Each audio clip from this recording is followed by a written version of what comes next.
अयोध्या के राम मंदिर में भगवान राम का दरबार सज गया है। अब से जो भी भक्त अयोध्या राम मंदिर में दर्शन के लिए आएंगे, उन्हें भगवान राम के बाल रूप के अलावा राम दरबार के भी दर्शन होंगे।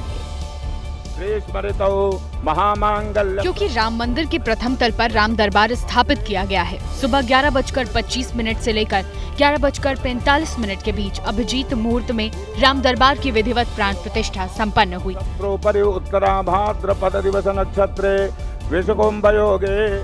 प्राण प्रतिष्ठा कार्यक्रम अयोध्या और काशी से आए 101 आचार्यों ने संपन्न कराया। 17 मिनट तक ये प्राण प्रतिष्ठा कार्यक्रम चला और इस दौरान पूरा राम मंदिर प्रांगण मंत्रोच्चार से गूंज उठा।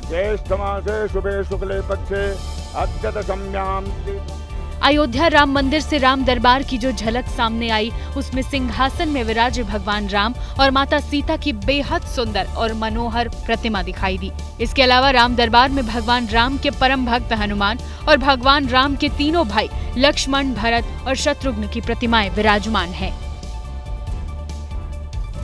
अयोध्या राम मंदिर में जब राम दरबार की प्राण प्रतिष्ठा हो रही थी, तब सीएम योगी आदित्यनाथ भी राम मंदिर में ही मौजूद थे। सीएम योगी आदित्यनाथ ने सबसे पहले भगवान रामलला के दर्शन किए और फिर राम दरबार के प्राण प्रतिष्ठा कार्यक्रम में हिस्सा लिया।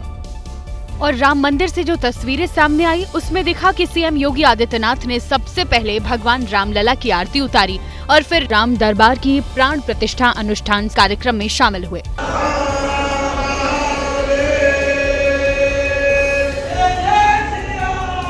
सीएम योगी आदित्यनाथ की मौजूदगी में तय समय में शुभ मुहूर्त में राम दरबार की प्राण प्रतिष्ठा अनुष्ठान संपन्न हुआ। इससे पहले सीएम योगी आदित्यनाथ हनुमानगढ़ी भी पहुंचे थे, जहां सीएम योगी आदित्यनाथ ने बजरंगबली की आरती उतारकर उनका आशीर्वाद लिया और मंदिर की परिक्रमा भी की थी।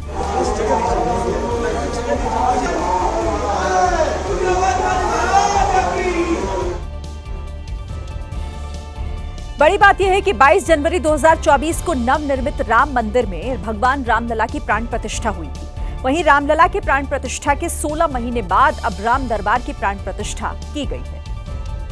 और सिर्फ राम दरबार की प्राण प्रतिष्ठा ही नहीं, राम दरबार के अलावा अयोध्या के राम मंदिर में 7 अन्य मंदिरों और मूर्तियों की भी प्राण प्रतिष्ठा की गई।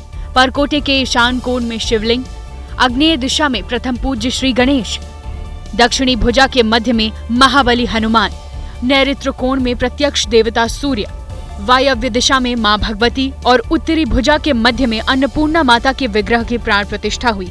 वहीं परकोटा के दक्षिणी पश्चिमी कोने में शेषावतार प्रतिमा की प्राण प्रतिष्ठा की गई। इसके अलावा सप्त मंडपम में स्थित उप मंदिरों में महर्षि वाल्मीकि, महर्षि विश्वामित्र, महर्षि अगस्त्य, महर्षि वशिष्ठ, निषाद राज माता अहिल्या और सबरी माता की मूर्तियां भी स्थापित की गई हैं। जब राम दरबार की प्राण प्रतिष्ठा हुई तो राम मंदिर में भव्य सजावट की गई। भगवान राम की मूर्ति का भी विशेष श्रृंगार किया गया।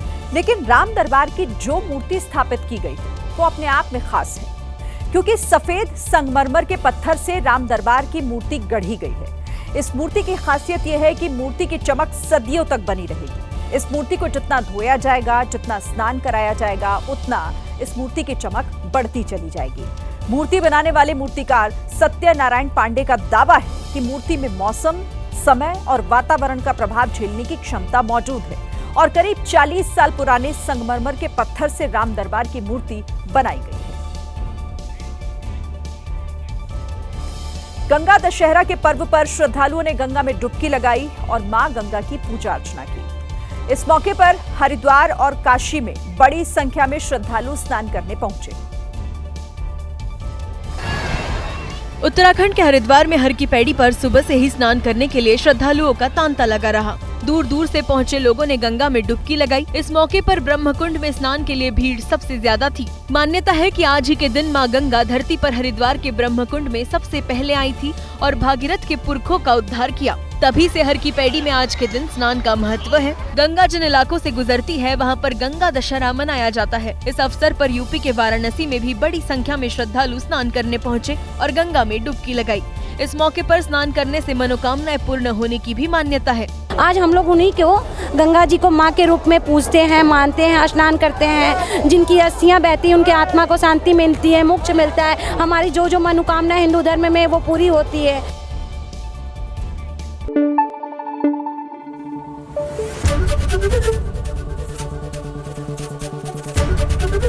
एबीपी न्यूज आपको रखे आगे।